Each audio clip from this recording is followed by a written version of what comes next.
So welcome back, everyone. Hello, hello, hello. Hi. A quick update on our Vault episode. When we did the never-ending story. It at the time it was the most expensive film produced outside of the United States or the Soviet Union. Whoa. Yeah, Really? yeah. I guess that the budget didn't seem very big, but that's because of nowadays. Pass me your phone. I found a website that is good for translating costs. Okay. It's Oh, called, yeah, inflation. I think it's called Trade something. I'm either wrong with this. Also,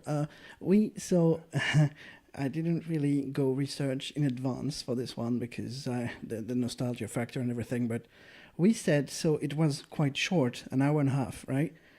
And Yes. that's because that's only half of the book that was put into a film.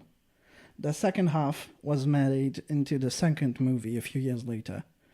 Directed by George Miller, the second movie.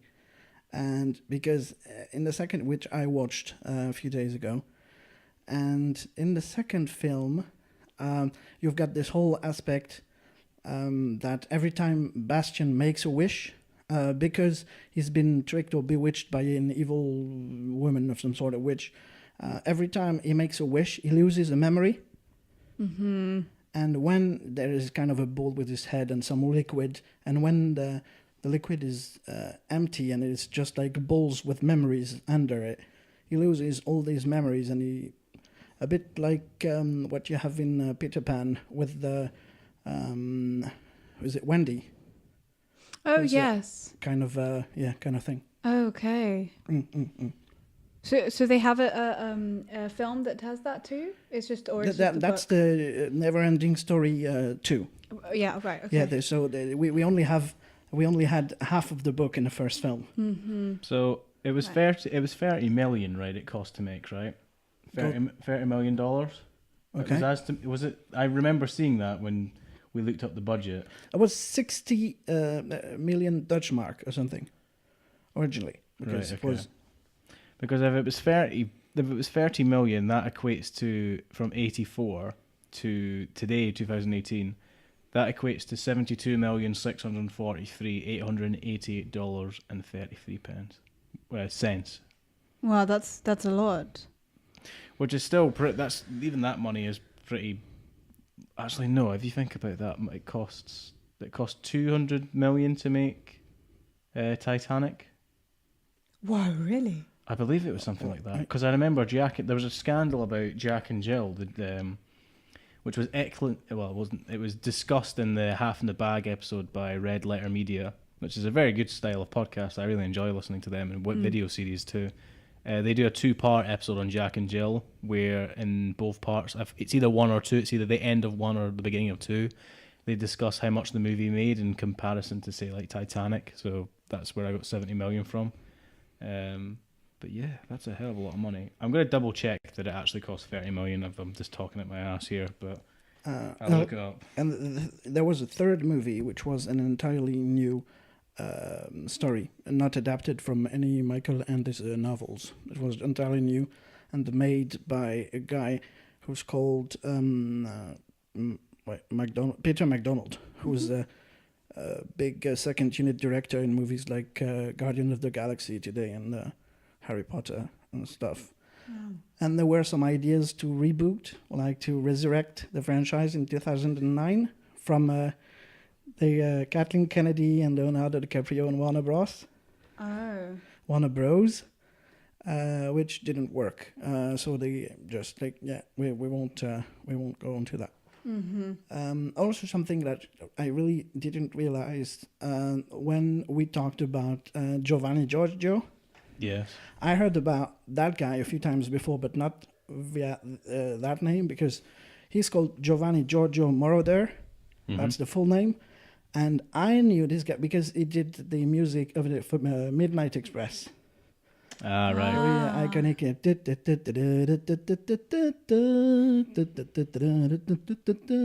Yeah, he's huge in electronic music, man. It's amazing. Big name.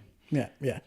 Correction on my half. It cost 27 million US dollars. Never ending story. Yeah, so it's Okay. worth. It cost to make $65,379,499.52. Okay. Okay, so I mean, Well, yeah, that's a bit. So today is all about Another one. Same year. Yeah, we're in nostalgia era now, aren't we? yes. So Ghostbusters 1984, starring I took away. Bill Murray, Dan Aykroyd, Harold Ramis, Sigourney Weaver, Eddie Hudson, Harold Moranis, and Annie Potts. Rick Moranis. Rick Moranis, Yes. sorry. Well done, actually, for not having the names in front of you, Nick. Yeah, that's quite cool. Annie Potts, William Potts. Who's Dickless? William Arthurton is Dickless. Okay. So it's quite funny. There you go. You know how in the new one, so that we will talk.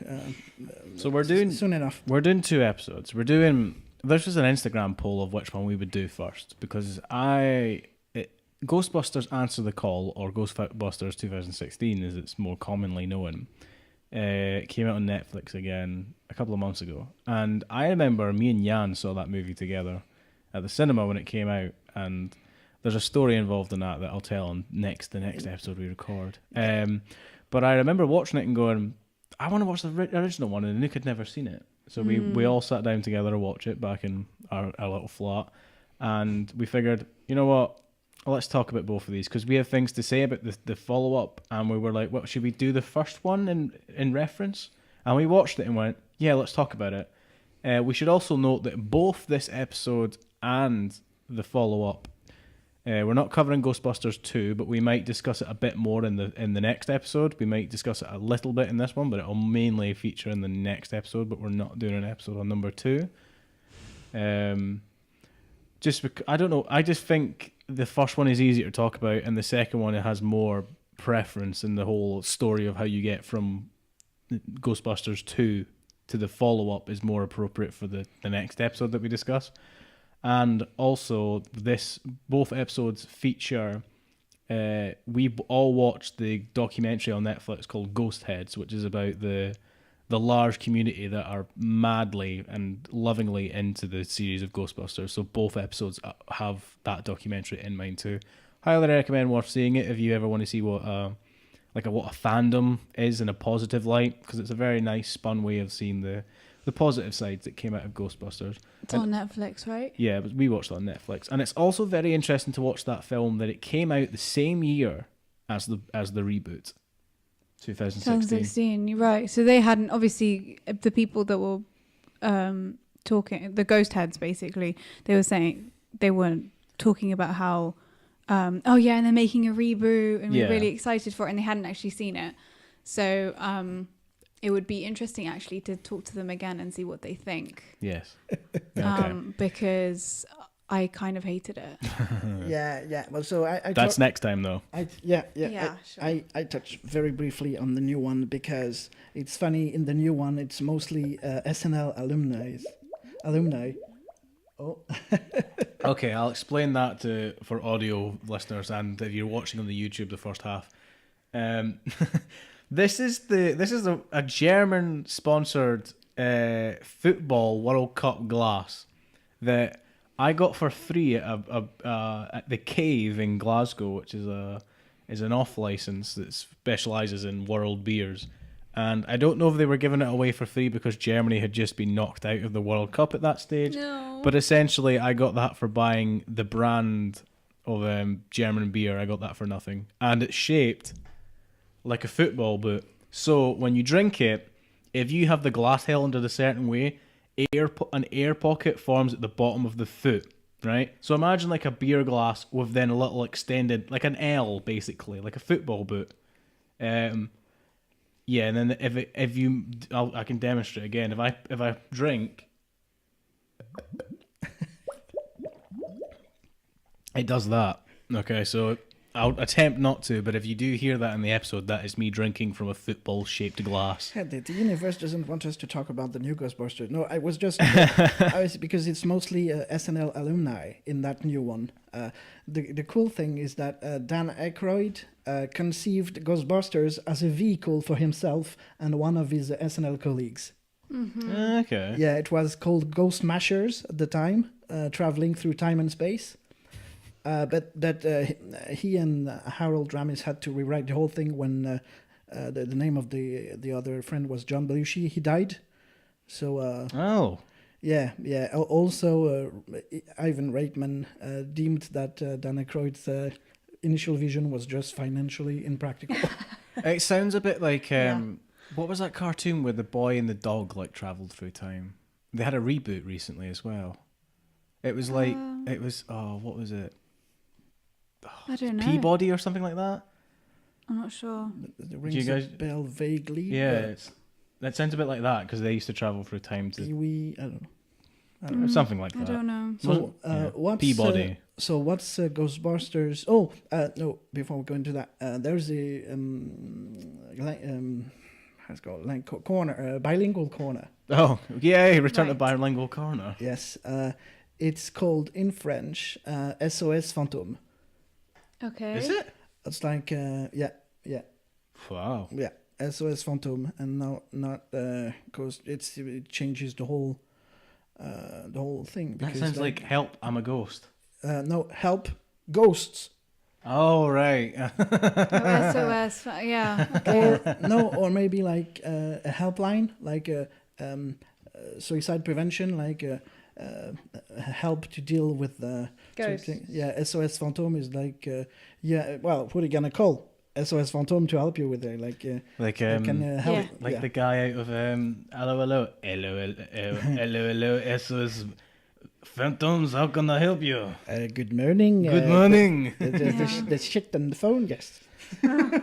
So what's 1984's Ghostbusters about? Well, in case you haven't seen it, like Anouk hadn't, 84 Ghostbusters features is the story of how not Harold Ramis, how Dan Aykroyd's Ray and Bill Murray's Peter Venkman get kicked out of their university where they are funding their research and decide to form their own company catching ghosts. Mm-hmm. And the whole drama forms around them, start having a start-up business, which is one of the major things that works for the film's favour. It's not just about catching ghosts. It's about starting a business and friendship. Yeah.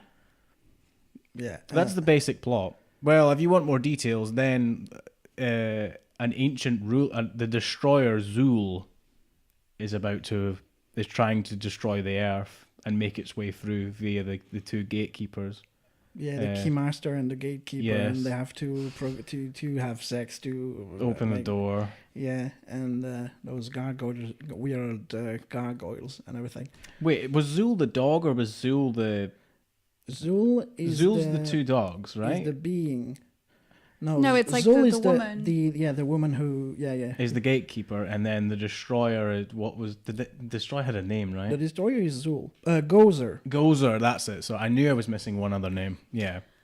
Yeah. So you might Gozer be is right. trying to destroy the world, and Zool is trying to open the gate to allow Gozer to come and destroy the world. Is the dogs? Yes, the gatekeeper. Yeah. And it's funny because obviously, so that's one of those films that I really didn't watch as a kid in English for sure, because the Stay Puft Marshmallow Man was always in our family and in our minds, the Bibendum Chamallow. All right. Which is just a kind of a nickname, because that Stay Puft is kind of a brand that you see from time to time in buildings. Is it actually a brand of? Did they make it up, or is it actually a brand in America? No, it's a brand in America. I think. Right. I think. Or maybe they made it because it's in the last exit to nowhere on mugs, on T-shirts, and the thing is as well. This is a good note. While Anouk looks up if it's real or not. I looked up at the box office mojo, right? Foreignly, right, as in the rest of the world, this film was not huge. Foreignly, this film made like 50 million, and domestically it made like 200 million. So it was a huge smash hit in America. It's created by Dan Aykroyd. Right, so it's not a real thing. No. Right, okay. I'd buy them. I'm pretty sure you can buy them now. It's like how for Breaking Bad you can buy like rock candy that's like dyed blue to look like the blue crystal he makes. Oh, The right, baby yeah. blue, you know? Is that also Polio and Mano in Breaking Bad? Is it? I was about to say, yeah, is it the same thing that they use for crystal meth in Breaking Bad? It must be. There must be its own like created up chain. So, guys, in terms of yourselves personally, how are you with the whole concept of ghosts? The ghosts. Are you asking me if I believe in ghosts? Yes. I don't know. I don't think so. I don't know. It seems a bit implausible. Yeah, I don't think I buy into the whole like. I definitely don't buy into the whole talking to dead people, like seancing stuff. I don't think I buy that. I mean, because there are like 3 or 4 major things, right? So there are aliens, after death, and ghosts, and like mythical beings, unicorns, and then monsters like werewolves and Dracula, that sort of thing. Yeah. Would you say that's the 4 cornerstones? Yeah, probably. Yeah, I mean, there's the supernatural cornerstones. I mean, because and it also depends on the level, because you can obviously believe in aliens, but going as far as believing that they are actually here, and lizard people under the elite's skin is different. No, but I actually, when I was a teenager, I read 2 books from a guy called Allan Kardec, right? Mm-hmm. who is a French guy, and he wrote, so there's the spirits book and the book on mediums, and those, especially the spirits book, is supposedly like interviews with spirits, so it's supposed to be words coming from spirits, right? And it's 2 books that are cornerstone in the spiritist codification, and regarded as some fundamental works on spiritism.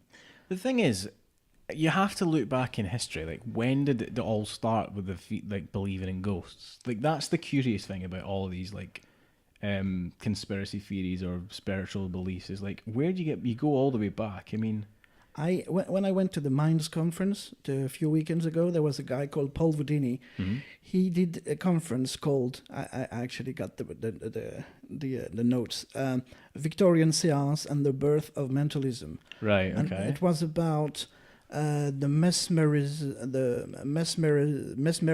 It started as guys who were using mediums to.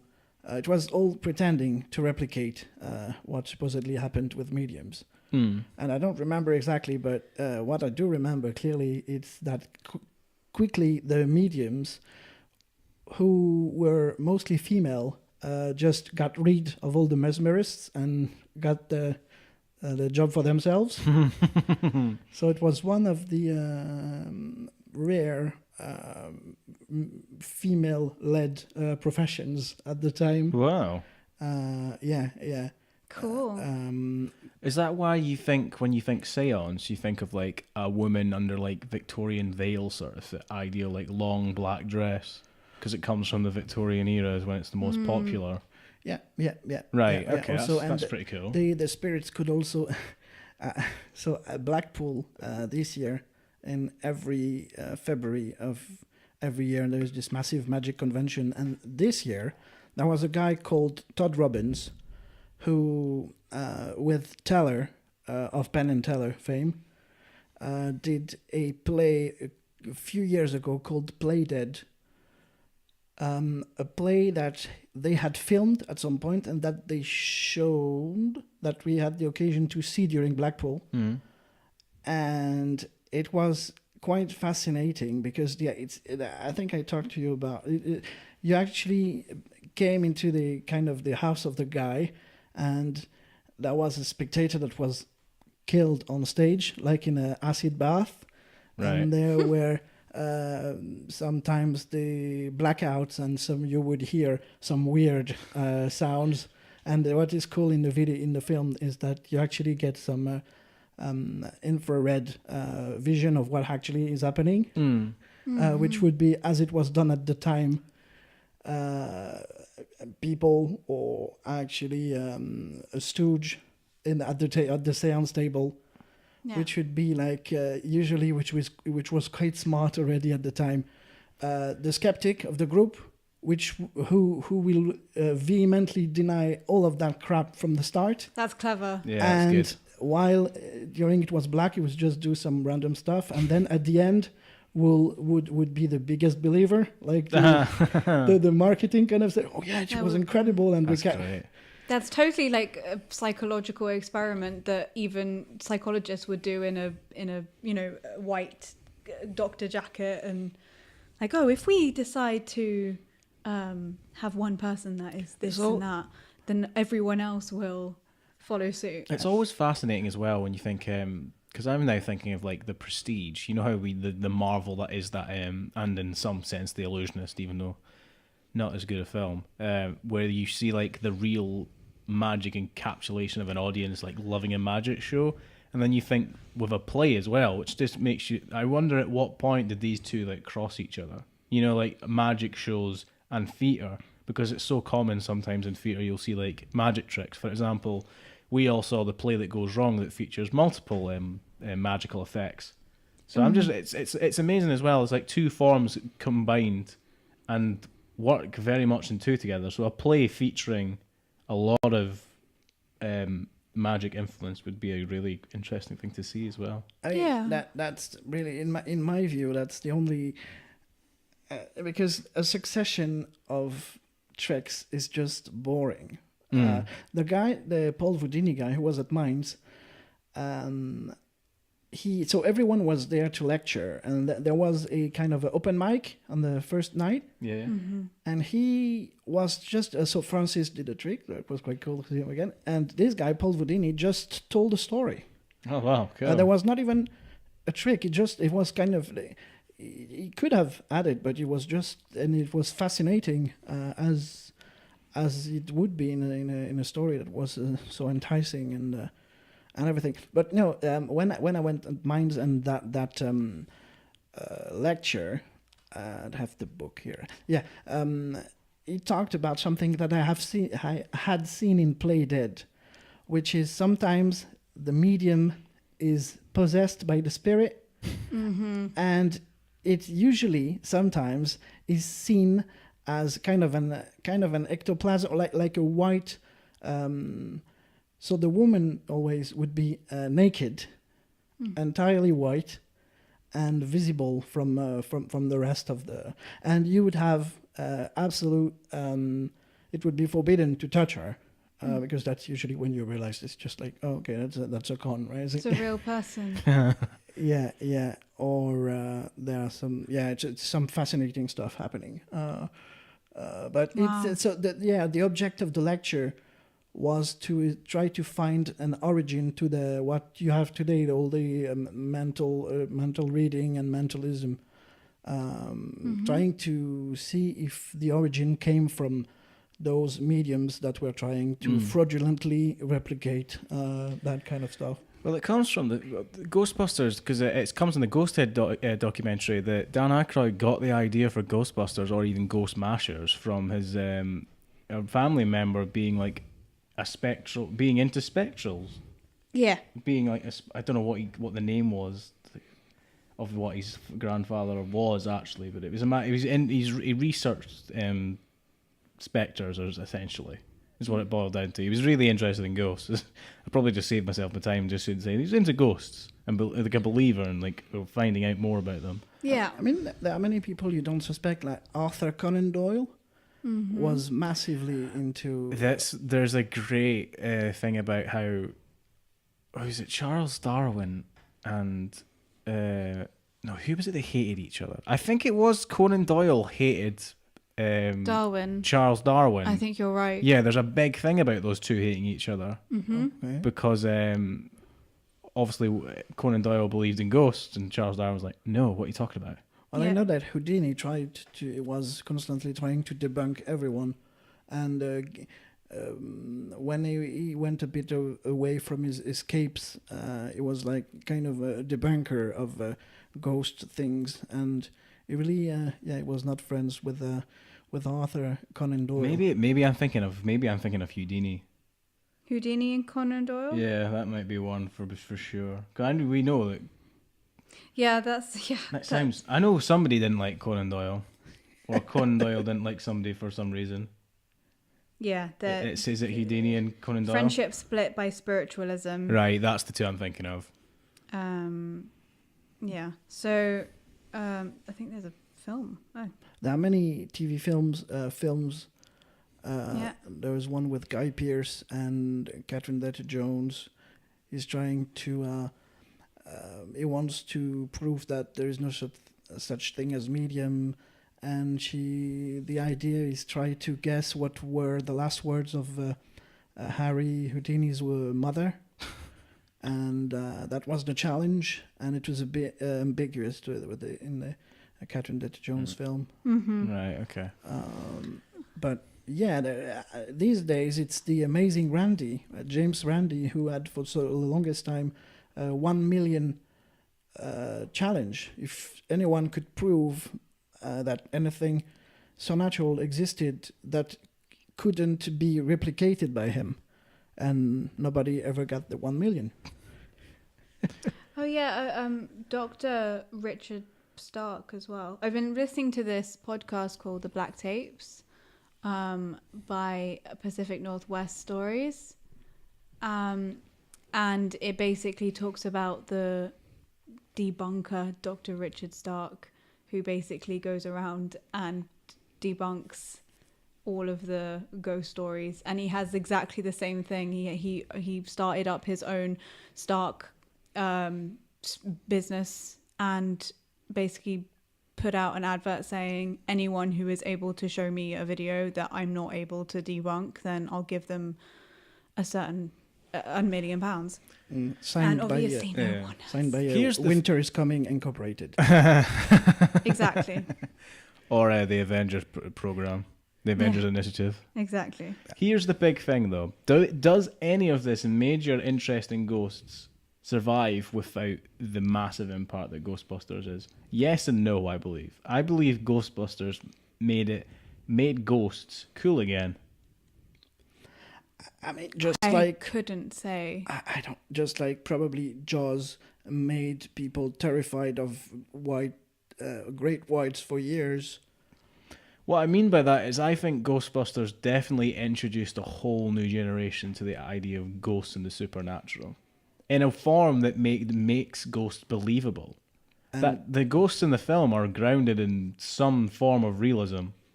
Now, let's not get carried away. It's Ghostbusters. It's not like science accurate, right?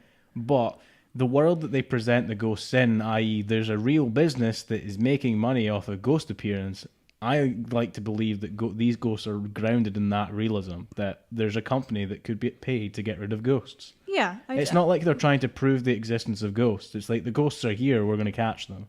Yeah. Yeah, and it was, I think, Sigourney Weaver's like 5th film. So there was Annie Hall, where she was an extra, I think, or something, and then Alien, and then a few films, and then this. And then Aliens. Yeah. Right. Because Alien 1 is 79, Aliens is later. I can't remember what year. I think as well, like, Ghostbusters taps into the very human thing of, like, being really interested in the paranormal and the weird and wonderful, like ghosts, like even if it's not real, even if you don't believe it, like I listen to so many paranormal podcasts and films, and Ghostbusters kind of taps into that. So I don't know, I wasn't born in the 80s and I don't know what it was like beforehand, and I don't have the research, but I think that it definitely adds to all the things that we're really interested in as humans. I mean, I'd be shocked to find a supernatural believer that doesn't enjoy Ghostbusters. I'd be shocked. Yeah, and there's so many, and I think that's the thing. It's like you can believe in it and you don't. Like either way, you probably enjoy this film because it's actually a good film and holds up on its own. And it's clearly a comedy. Oh yes, yeah, of course. Organically funny. Well written comedy. Yeah. Which probably wasn't like that in the very first draft if it was SNL related, but it tends to be more skits and gags and exactly what the answer the call was. I think that's a different world, though. I think the 80s and 70s comedy is a different field. I mean, sketch comedy was pioneered by Monty Python. You know, the idea of presenting a sketch show, which SNL is a sketch show, right? It's a mixture of comedic monologue and sketches. Mm-hmm. Am I right? Yeah. Yeah. So you have to look at when Monty Python is introduced into the American mainstream, because I know for a fact that Monty Python had a major influence over Dan Aykroyd. Sure. Over many, even to this day, many comedians are still influenced heavily by Monty Python. Of course. Because there was a big thing that Monty Python couldn't get on in America for a while. Like, nobody would pick it up. Mm-hmm. I remember there's a good documentary on Netflix, and now it keeps coming back on and off, but because Monty Python seems to be all of it's on Netflix except for The Meaning of Life, because a different studio owns the rights to that, so they can't get it on. Mm-hmm. They showed like an episode of Monty Python's Flying Circus to an American TV studio, and the report is that the commissioner watching it looks like as white as a ghost after seeing one episode, going, I can't put that on American TV. Mm-hmm. I'll be crucified. I'll be out of a job. Yeah. But what I mean is that, and also become apparent when we talk about the reboot, they are not really trying to be funny. They're just living, and it's the way they interact to each other, and it's more character interaction building that which organically makes us like boil of laughter inside. Rather than adding one-liners. Well, I think a lot of Bill Murray's performance. It'd be interesting to see if you could find the original script for Ghostbusters to see what part of Bill Murray's is just added in on the day. You know, because Bill Murray this is huge Bill Murray territory in the 80s. Like, he's a funny guy, and it's just you have to wonder, because he delivers it so naturally. It's like, is this improvised or is it scripted? He's the guy in When Harry Met Sally, right? No, that's Billy Crystal. That's Billy Crystal. Oh, that's Mike Wachowski. So but I think this is why I mix them up, because both of them have this like very natural, very like it's like underplayed almost. It's like, I'm not playing for the people there, I'm playing for the people like right next to me. It's like the camera's there, but you're not an actor's actor. Camera. Yeah, I guess so.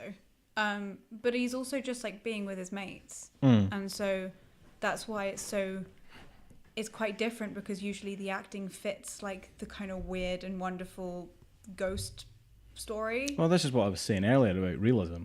Like, all of the characters are super real and super accurately written to real life. Yeah, but then you have what's his name, Slimer, yeah. The ghost. Yeah. The friendly ghost. That's Casper. Slimer's Casper? No, it's a joke. What about Slimer? It's just that he's not real. He doesn't look real. It like looks kind of... Yeah, CGI. Yeah, even though this is the 1980s, like I get that, but I think I quite enjoyed it, and even now, because it's like you have a really like normal acting and normalized acting, and then you have this kind of over the top ghost. I don't know. I quite like that mix. Yeah. That was. Just... I don't mean it's like realistic ghosts. No, I meant the people are real. No, I'm saying that I quite like how there are different. Those two are put together. Right. In one film. Sorry. Yeah. I get it. It's a bit like the friendly neighborhood Spider-Man. Like, it's a friendly neighborhood Ghostbusters. Yeah. Yeah, it's kind of like, really they could nice. be anywhere in the world. Like, there could be a franchise. I think they mentioned that briefly in the film. It's like, we could be a big, massive franchise, like different in different cities. I'm sure that's in this one. Yeah, really cool. I wanted. And it's actually happened that we watched the second one, because the second one was big with cousins and the family. And we won't be talking about it, but you had a feeling that they could have done with the third one. Well, if you watch both, if you're a Ghostbusters fan or you're just introduced to the series and you enjoy the first one, I'd recommend picking up the second one because it's very much the same thing. Which I feel, according to Box Office Mojo, right, Answer the Call was more successful than Ghostbusters 2. I know there was a lot of hate for the second one. Yeah, I remember it being ill received. I remember people going, "Oh, Ghostbusters 2 is rubbish," and then that's why I didn't really watch it. I know it's not as good, and it's, you know, how could it be? I mean, Ghostbusters 1 is like lightning in a bottle. It's like you could never recreate that movie again. Right.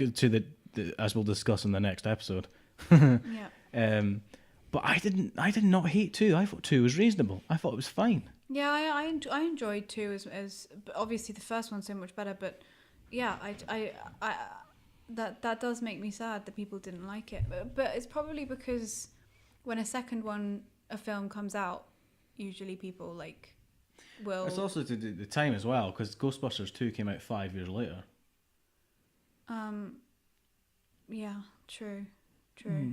But I think people like to really big up the next, if they love something so much. It's like Star Wars, like you're never going to make everyone happy, especially if like your first film was amazing, then the second one is probably going to go downhill because people keep on thinking, oh, it's going to be exactly the same and I'm going to love it. It's like obviously not going to be the same film. Beware, because there are some noises. Yeah, sorry, I bumped my mic. I'm trying to just I'll use that to approach. Cool.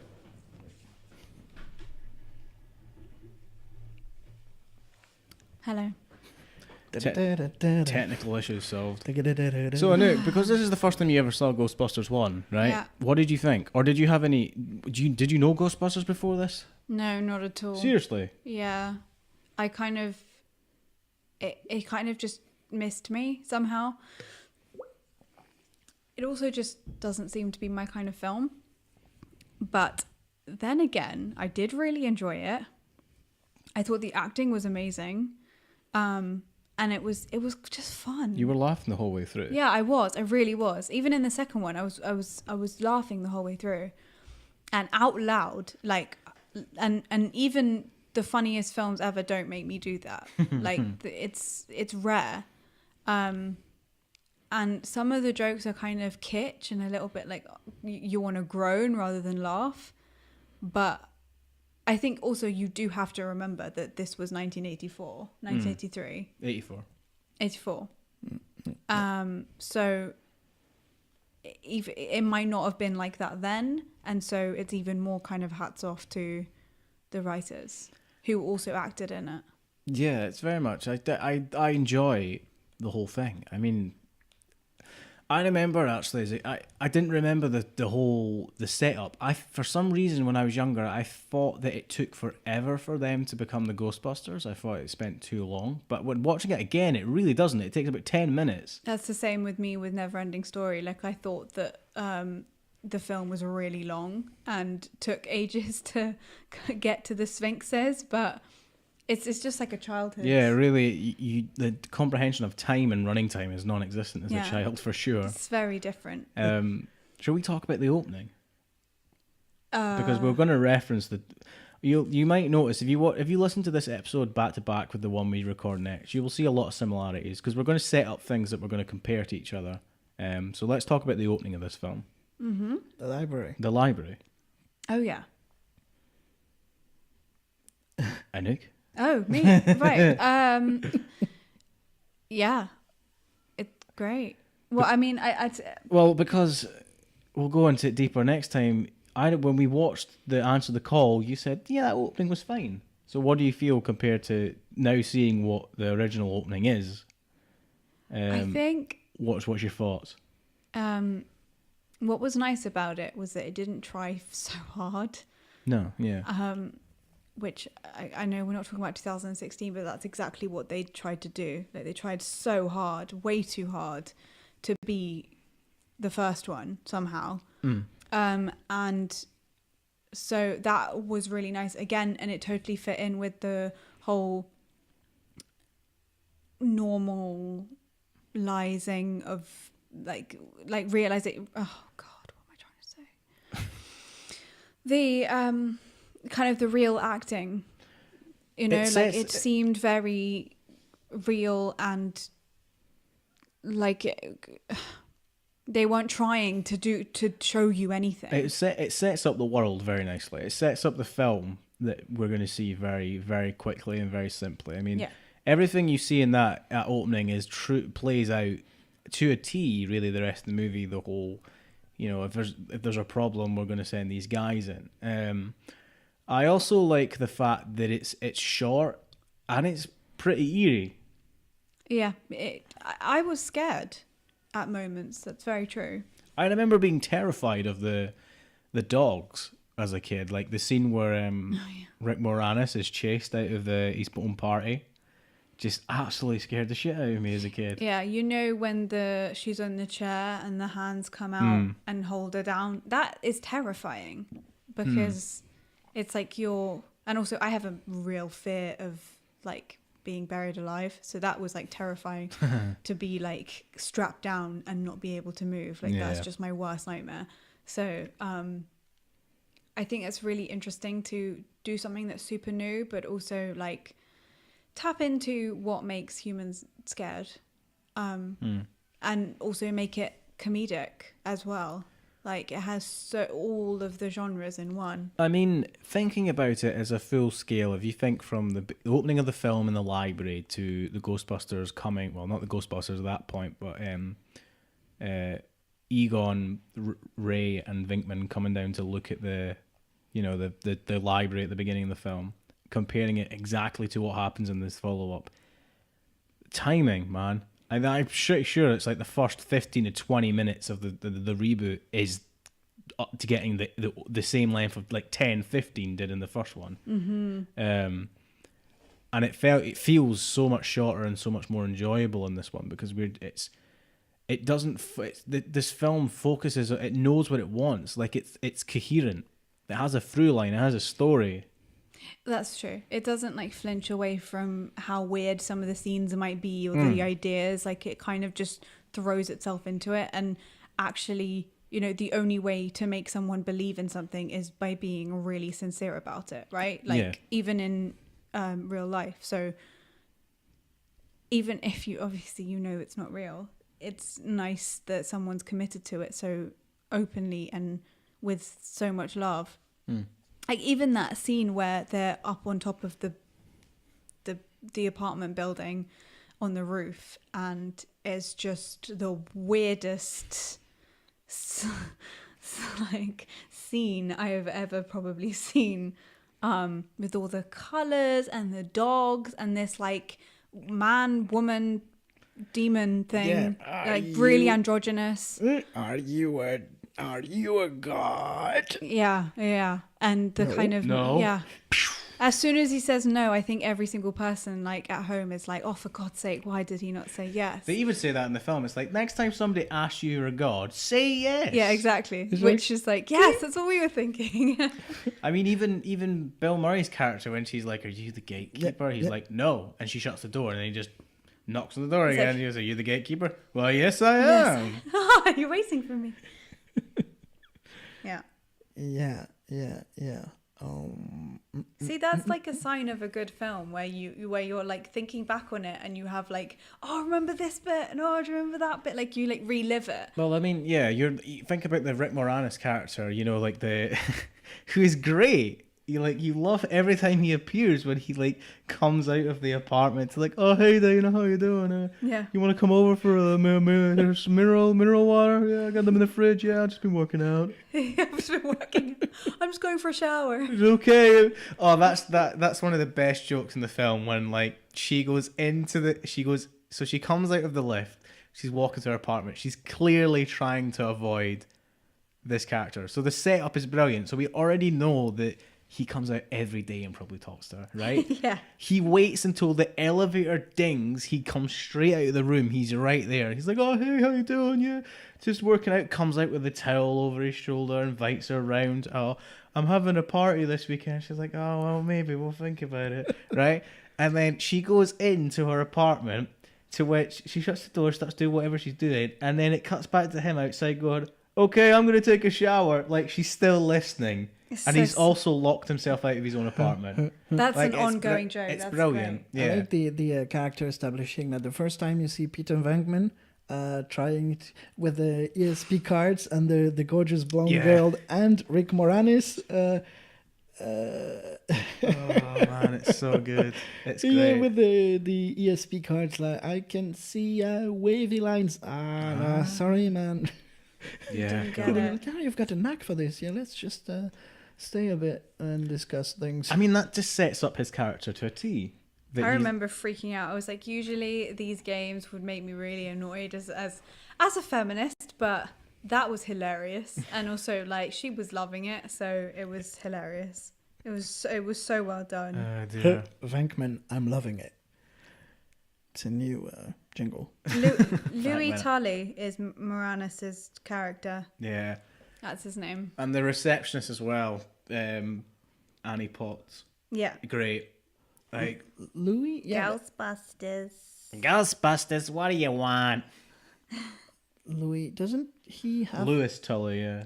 a second name? The name of the gatekeeper? I think, yeah, well, anyway. Yeah, Louis. When he's possessed, and Yeah. he's like the key... Yeah, He's there's the key master. Key master. And she's the gatekeeper. Yeah, and the key goes into the... Yeah, that's interesting. I mean, his character gets what he wants, but he's not present for it. Yeah, that's funny. Oh, bless. I know. Goddamn thing coming over again. For the audio listeners, my microphone keeps moving about. It's fine, don't worry. I mean, I even like that small things come up later in the reboot. For example, there's a scene the scene that scared me when he's trying to escape the dog. He like arrives to this restaurant with glass doors and he can't figure out how to get in, which is brought up again in the reboot, and you wouldn't even notice it. Like there's just small things that are appearing which you would claim are homages, but it's like, is it an homage when all your film is kind of trying to do the exact same story? No, it's just laziness. Exact same thing. There are some funny, YouTube videos sometimes with that kind of stuff. You can see a burglar get into a bank clearly by pushing the door while he enters. Then he tried to get some money, and then there is the iron curtain that just to protect the employees, right? And he tries to leave, but by pushing the door again for 5 minutes, like wait, you just you just have to actually like pull the door. Yeah. It's like, yeah. God. Oh dear. Amazing. Oh, did you see this latest video? With the girl in there, so there's the one guy and one girl. It's a CCTV camera again, and she gets into the ceiling and she falls from the ceiling. Did you see that? Is this the guys that are getting arrested in the shop? Yeah. Oh, Yeah. yes, I have seen this. H3H3 podcast shows that as well. He does a good bit. Oh, of that. really? Yeah, I was watching that the other day. Oh my god, it's hilarious. Excellent. Yeah, Some people are just not... it's clearly like two people out of their minds high. They think it's this because earlier in that bit, one of the guys is like throwing bags of sweets at the police officers. Like it's totally bizarre. Yeah, That's totally brilliant. bizarre. I had meeting Anouk last time I was in London. Watched a woman full on walk into a glass window, thinking it was a door. Didn't she run in? Yeah, she was in a hurry, like leaving, and then straight into the glass pane. It was so bad. I had to stop I I had to put my fist in my mouth because it was hilarious. We were both like, It was oh hilarious. My God. We had some of our dogs do that sometimes. Oh no. I had birds flying to my window back home, which really sets the cats alight. Like, oh, there's a bird. Oh yeah, because that in so many films, that's like the start of all the creepy things that happen when you're about to be like possessed or a devil's coming or something. Like a bird dies like or something. Flies into. Yeah, I don't know why that is, but I don't know. Maybe it must be in some literature somewhere that birds dying. Who knows? or just like run into the window. Who's your favourite Ghostbuster? Fly into the window, not run. Who's my favourite? Who's your favourite Ghostbuster? Egon. Egon. Yeah. Why? I think he's adorable, and I don't know. I have a thing for geeks. Clearly. Yeah. Oblivious geeks as well, Yeah. because I mean, Egon gets flirted with like mad with the receptionist, and he's not exactly. having any of it. He's so. Funny. She's like, "What do you do for fun?" He's like, I collect spores. Fungus. Fungus and spores. Molds, spores and funguses. I just love that whole clueless, like, and also someone that's just totally dedicated to their work. Like, I don't know. I just think he's adorable. Stop describing me. There is I really wanted to take a picture, but I was too late, of the screen and you two.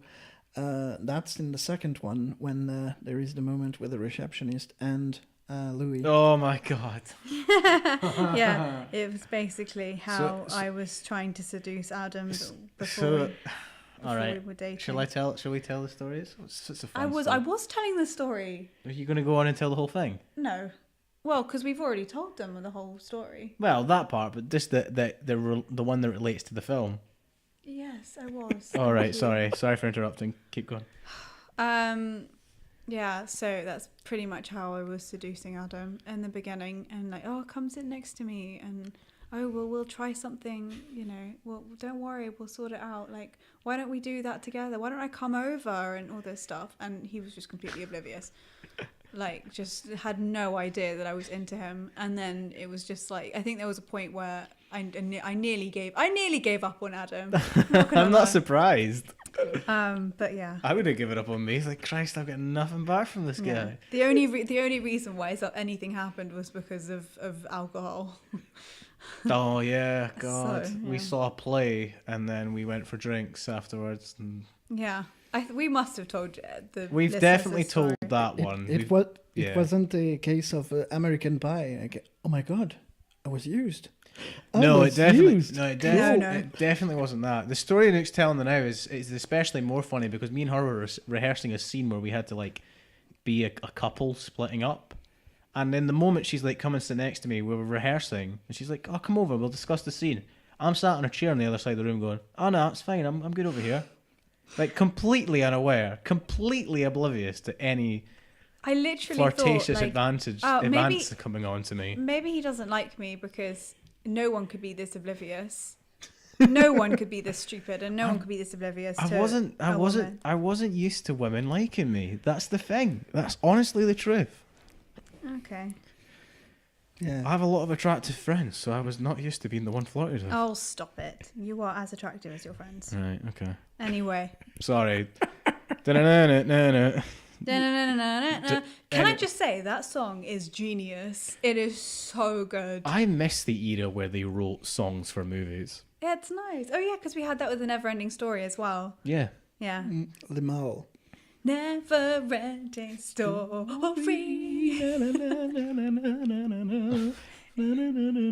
It's genius.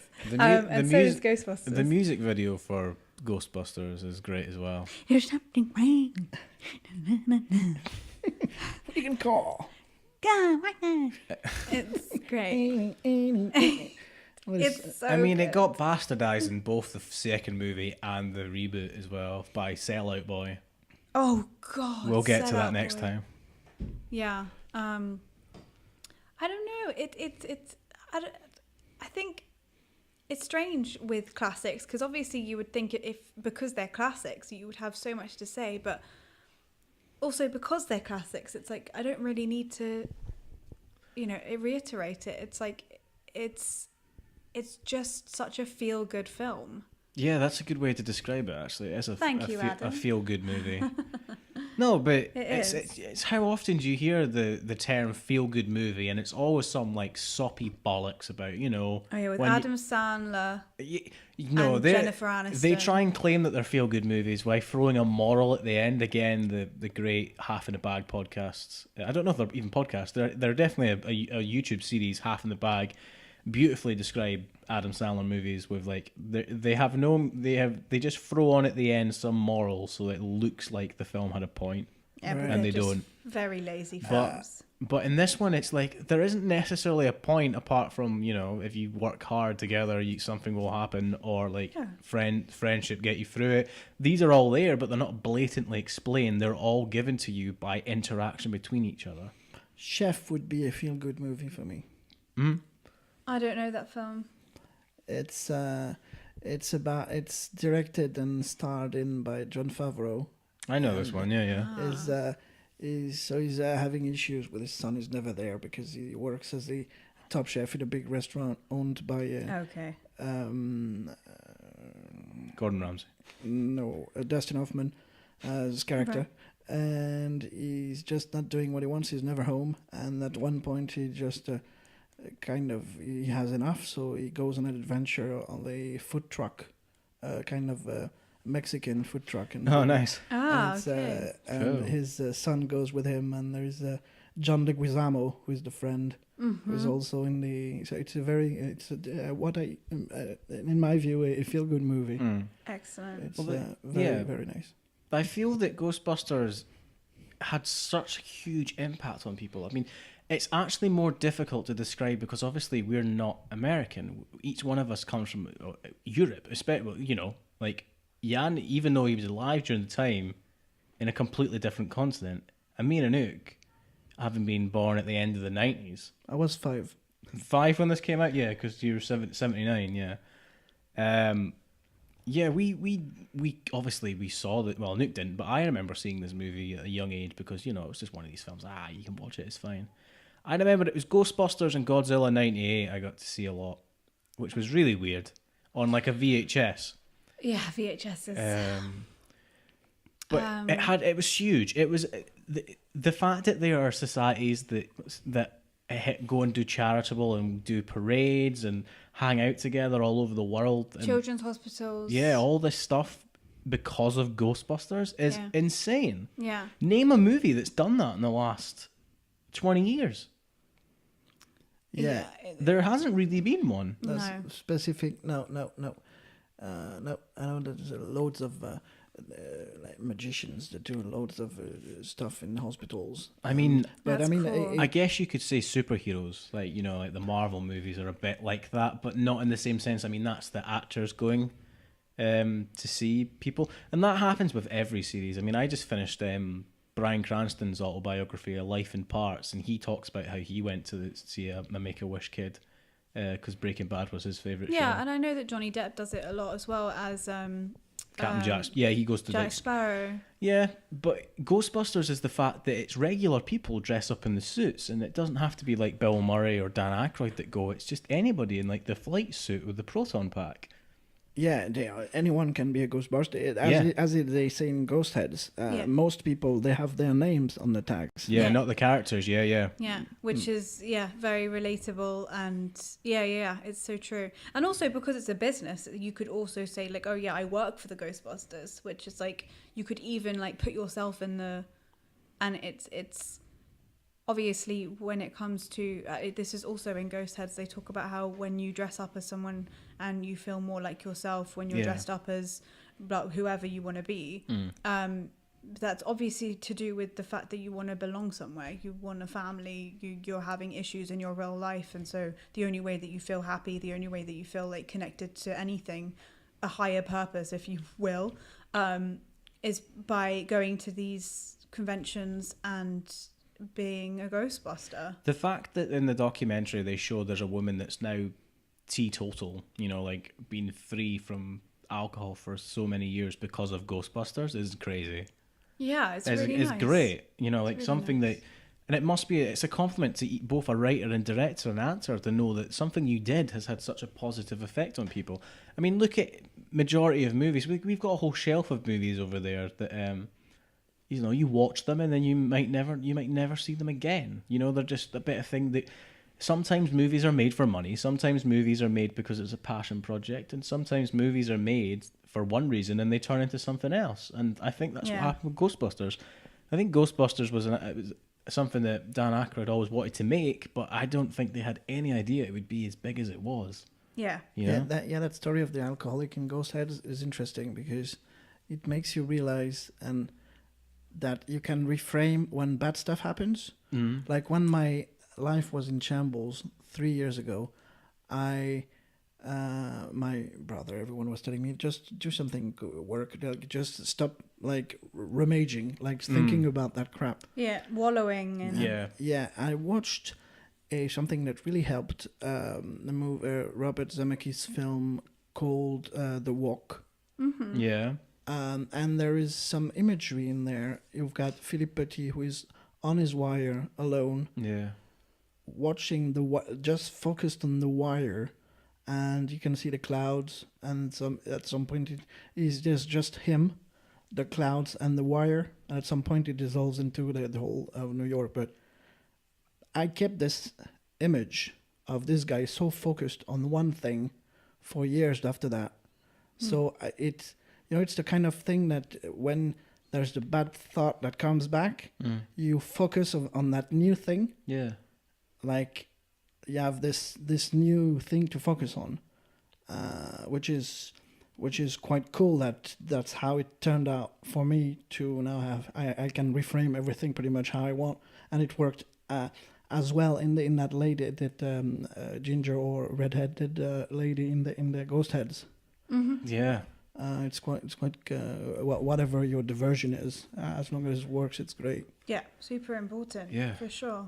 Being able to find something that you can invest so much in is amazing, especially, and I'm sure she was helped even more by the fact there's a massive community behind Ghostbusters. Totally. And that's because of 2 films. Yeah, and she even talks about how it's her family now, and it must be amazing to know that, your film or a film that you were part of has made, like, it's literally a phenomenon. Yeah. It's not even like a classic film. It's like it's become something insane. That's the difficulty with the thing that you call a classic. Like, would you say a Casablanca or 12 Angry Men? Like, age makes something a classic and quality makes something a classic. But there's something very strange about the name Phenomena, which is Ghostbusters was a phenomenon In the neighborhood. yeah, like it was a phenomena at the time, and it's. You were right the second. Was I right the first time? Phenomenon and 2 phenomena.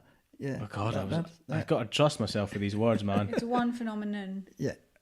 Yeah, Okay. and 2 is a phenomenon. Yeah, okay. Yeah. And it's more interesting, I think, that it's big with people that saw it when they were kids, i.e., so we're looking at end of the 80s, early 90s, because Ghostbusters vanished, right? It was here and then it went, but it was kind of still around. Like, it was, you could always go back and visit it, but it was never as huge as it was at that point in the 80s. You have also to admit that it's kind of a niche kind of genre, which these days, with massive numbers of bums on seats for superhero movies, it's completely different. But it's Ghostbusters. I know that depending on what age you were at the time, many people just didn't get it. Ready Player One just is about to be released on physical supports, and it's already on Digital. VOD. And as I said a few times, actually, so the annoying thing, because I've rewatched it, the first 10 minutes is the exact opposite of the 10 minutes of The Quiet Place. It's 10 minutes of exposition. Ah, right. Or even the start of Ghostbusters. With the library, like when we watched the first 10 minutes of A Quiet Place, I'm like, Ghostbusters did the exact same thing. Yeah, wasn't that Yann's point? Was that where you were going with that? No, I was. Sorry. Yeah, my point was that. No, my point was that with this. Yeah, I was like, what the fuck am I talking I about? don't know. With this Ready Player One, if you even with the 10 minutes of exposition, I know that I don't know what that was. Sorry, yeah. Someone. Some ghost really does not want you to make this point. Sorry.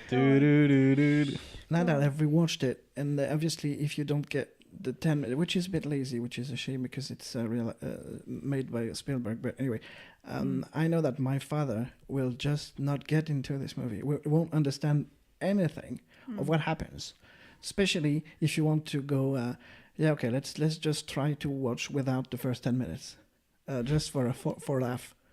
Yeah. The world building is just words, which is a shame, really. Look at first 10 minutes of Game of Thrones when they're north of the wall and they find the White Walker, like in the very first episode of Game of Thrones.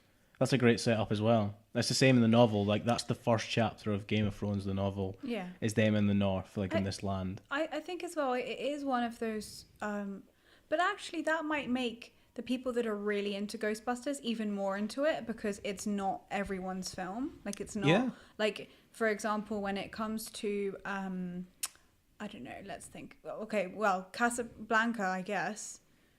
Actually, no, because I'm not a fan of that film. Let's think of okay, so Jaws, right? I think quite a lot of people, most people would watch that film and say that's a good film, right? Or at least like a few scenes. Of course, it's got gore in it, so maybe some people might be squeamish. But in the sense of like they watched it and say, but Ghostbusters, I can, as Yann was saying, that there are some people that would have been like, what the fuck is this? I'm not watching this. This is crap. Like, I can definitely see people saying that. But that probably allows for people to like even more feel pride and go, I don't want to offend people, but go totally overboard with their love for something and make it like a family, like a what's it called, like a cult thing, almost like a religion, a fan base. Yeah, but like even more than that, because I mean, with ghost heads, it's like a family. It's like something that you believe in. It's like something that you do every day, and you know, you have like a room filled with one thing. That's more than a fan base. The idea that it's focusing on one point exactly to attract, and the people that are super interested in that one point are going to be super on board with it, and then other people, if they choose to invest in that through line too, can be involved. But there are obviously going to be people that it's aimed for. Well, yeah, exactly. Like there will be films that everyone knows are amazing, and then there are some films that, you know, it's like a cult classic and becomes even more. Well, like The Room. Yes, exactly. Famous for all the wrong reasons. Yeah, even though Ghostbusters, I think, is a good film. Yeah, so of course it is. I would never say that those two films are the same. I mean, say Ghostbusters is designed to be. It's way you don't feel that there is a message. It's entertaining, extremely entertaining, and you don't try to see farther. Like, I mean, Jaws. It's more about a failing marriage and the relationship with his son than it is about a ghost, really. Here, it's pretty straightforward. Do you mean a shark? I was like, where's the ghost in Jaws? Just shark, yes. There's a ghost in Jaws?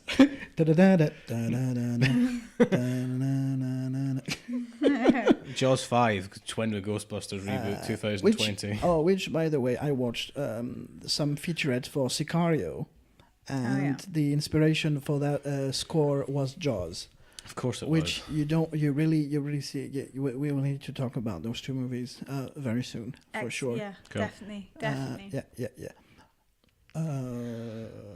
I think it's time for Peter Venkman, Ray Stantz, and Egon Spangler to get inside the Marshmallow Man. Oh yeah. Nice.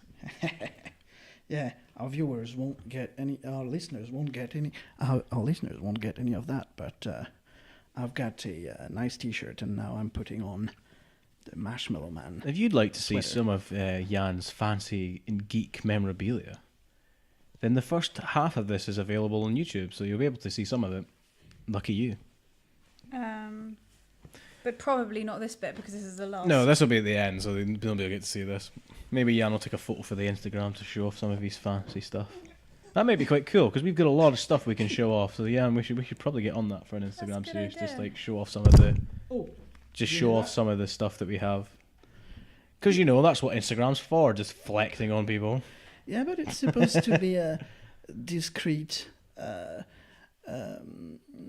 apparel, like the Russell Nash T-shirt. Yeah.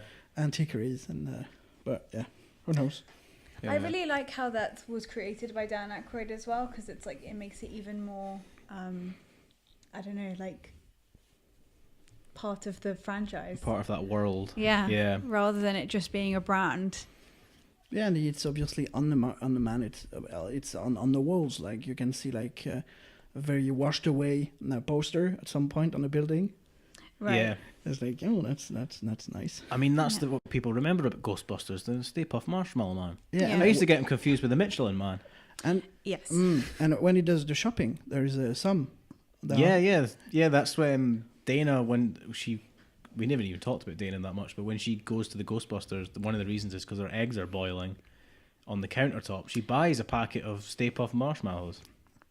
Does she? That's where they are in the film as well. That's so funny. That's really nice. I like that. Yeah. On to the rating? I guess I was going to say something, but it doesn't have any relevance. We could talk about it in another episode. I was going to say when Anouk was talking about fan bases, I'll come back to it in another episode. It'll make sense later down the line. We can talk about fan bases in the next Ghostbusters. Yeah, we Yes, can actually. because there is a huge point about shitting on fan bases. Yeah, Let's that's the thing. let's get it there. Anything else about the original Ghostbusters we want to discuss now? No, I think I've said I everything. think I've said anything. Uh-huh. Yeah, you got anything else? No, I'm good. So we can fire into the rating then? Mm-hmm. All right then. Anouk, Yann, was Ghostbusters 1984 good, bad, or just plain standard? Anouk? Good, definitely good. With a flair of, I can't use nostalgic again. There doesn't have to be a flair. Yeah, but it kind of needs one. I would say classic. A flair of the classic. Yeah. Cool. Yann? Yeah, I would say good. I have no flair in mind, and I won't go as far as legendary or masterpiece or vault, because I mean probably if we were to do a bundle of both, the first one, the second one, probably that in legendary or the vault, both of them, but just the first one. Yeah, very good, and flair of iconic, but that's. We really need to clarify our so we need to get on the website and have like a tier and explain the because we've got good, bad, and just plain standard. Then we've got legendary, masterpiece, vault. We've got so many now. Trying to figure out who's who. I'm gonna call it legendary. This is a big film, and it's an important film. I think it's 1984 is possibly the best year for movies. They do say that. 84 had a lot of big hitters, right? And Ghostbusters, the original one. My point is that if I can sit and watch that with somebody that's never seen it before, and then both of us are laughing at this and enjoying it, like that was we had a great night watching the original Ghostbusters, the three of us. It was, yeah. And if a film can create that, because we sat and watched films that are rubbish, or even films that are just okay, and have nothing but. That was a good evening, and that was in part because of Ghostbusters. And for that reason, I will call it legendary. Yeah. Yeah, well, I'll do an immediate retcon. I'll also put it in legendary. Because it actually created something that was never there, and that is still discussed and loved and rebooted, and with hate or not. 40 years 30 years, yeah. Yeah, so that's quite an achievement. Yeah. So, somewhere in the legendary. We'll figure out our ratings and come up with something for the legendary masterpiece. Is legendary and masterpiece the same thing? No, do we think? Masterpiece is what was it?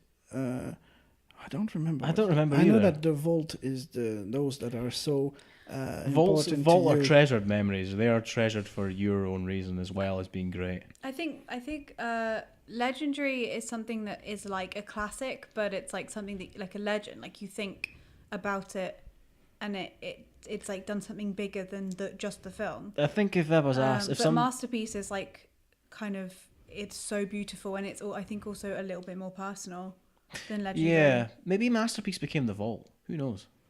I don't know. Well, vault is personal in the sense of like it doesn't matter about other people. It's just like your own thing. Yeah, that's true. Maybe that's the case. So while we are on talking about the vault, I'll add Empire Records to the vault. Cool. So Definitely. Yeah. So as we will record that before the end of the month, that will be another incursion Into the vault. Into the vault. Ooh. Because we only had. Because when we have guests, we don't do them, but we only had so far Dead Poet Society, mine first, then Chicken Run for Adam, and the Never Ending Story that we did. And Nick, I'm adding, so next episode, not tomorrow because we have a guest, but next Ghostbusters, we'll add a new film in the vault. Cool. Yes. Yeah, and Yeah, so as I was saying to you guys on Messenger, I just added as my personal budget 3 displays a month. These lovely things behind us. Yes. I was really annoyed, as I'll keep repeating it, by their coupon voucher policy. Bye sponsorship. But I still get them. I just make sure that I have the 30% discount every time sweet. now. That's not a bad idea, yeah. Instead of 17, which was what my beef was. Because, well, anyway. So we are...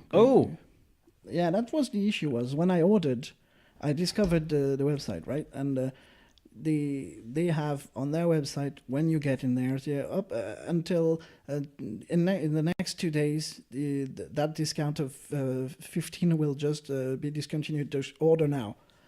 And I ordered one, and I was a bit... I went on a shopping spree there. So basically, if I waited or knew about the other discount codes, I could have had like a more, 9 more for the same price. Oh, yeah. So that's why I was a bit annoyed. Oh, it's a kick in the stones. That's not great, is it? That's a proton beam. Yeah. To the trap. The streams were crossed. The extremes were crossed, and you never. You reduced your race onto a nuclear level. No, what was it? What was it? What did he say? It's like, it's not subnuclear. It's like molecular. That's the word I'm looking for. You reduced your race to a molecular level. Before we go, we got a huge announcement. Do we? Yeah. I'm pregnant. Steady. If you are, it's definitely not mine. Take that out. That's not staying in. Probably is. No, we hit 10,000. Oh, we listens. did. Yeah. 10,000 listens. Yeah. Yeah. Woohoo. It's very exciting. Cannot believe it. Under a year, 10,000. That's really not bad for just a little movie podcast. Yeah. Produced by the 3 of us. An hour of content minimum every time. So yeah. It's quite a long time to stay with some random people. I know. Thank you very much Thanks, to all of guys. you that have watched, listened, and commented, especially on the YouTube. There are several. A big shout out to the 264 people that watched the audio version of Call Me By Your Name on YouTube. That's a special kind of... That's amazing. That's a really special kind of listen out there as well. That's really cool. It's quite a controversial film, I think. It's becoming, so... It's a good episode as well. I'd enjoyed that. But yeah, it's kind of surprising. We're at 10,000. I mean, I know I said 100, episode 100 for releasing the test episode, but maybe we could release the first 20 minutes or something like that. Oh God, I'm so embarrassed. Of the test. Who knows? We'll have a look. We'll think about it. We should definitely try and do something to celebrate 10,000, even if it's just the 3 of us, and let people know that we're celebrating 10,000. But we do have some champagne. We do. We never opened. Every time we're like, let's open it. We don't. Yeah, it's like, let's wait till till 500. the next one. Let's wait till 1,000. Let's wait till... Now we're at 10,000. Like, right, the next milestone would be 50,000. That's a long way away. Well, I wanted to have us, because you would wonder, okay, we had like more than 2,000 views on the wine episode, so maybe that's the wine that does things. So I was thinking maybe we could, and it's summer also, have a bottle of rosé for each coming episode. I don't know. Oh, yes. That That'd sounds be a great great. idea. Yeah. I'm up for that. That's very good. Yeah, the wine episode did incredibly well. Yeah. Incredibly well. us To be fair, I know that the 2,500 people that have watched that have not watched the full 3 hour, which is fine. But they have tuned in for an expressive piece of time, which is, I count that. That counts as a listen. Fine. It was kind of drunken anyway. It was great fun. If you haven't seen that episode, the full version is available on our Facebook page. And an edited version, I believe, is on the YouTube, right? Or is it the whole thing? This one went live for everyone, so it's everywhere. It's everywhere. So it was even on Twitter. But God, yes, it was. Since then, now if you go on onceuponmywine.com, that's my mother's blog. Yes, definitely check that out. Every Sunday, you get a new update, insight into how it came to be, that whole vineyard, from completely abandoned 50 years without any wine made there to what it is today, a full functioning winemaking place in Provence. Awesome. It's really nice wine as well. Well, here's to 10,000 more. Yes. Upwards and onwards. Yes, And onwards, yes. guys. We do something for 10,000. Should we also do something on the 19th of August? That's the anniversary date. The 19th of August, we should absolutely do something. I suggest we do another Edgar Wright movie. I suggest we go through the catalogue. Because we did Shaun of the Dead because of Halloween. So around that point we should release, but we might do something else special with that. Cool. We can discuss this off. And we'll have the 3 posters next week. Yeah. We will, yes. Yes. Hot Fuzz and stuff. We'll let you guys know what we decide. Yeah, and I'll try again for another time to have the credits now. It should be... Fingers crossed, fingers crossed, fingers crossed. Yeah, because I actually, if I check at the last second, it should be working. So, thank you again for listening, for watching, for everything. Yeah. And we were... Adam. Anouk. And Yann. Bye-bye. Bye, guys.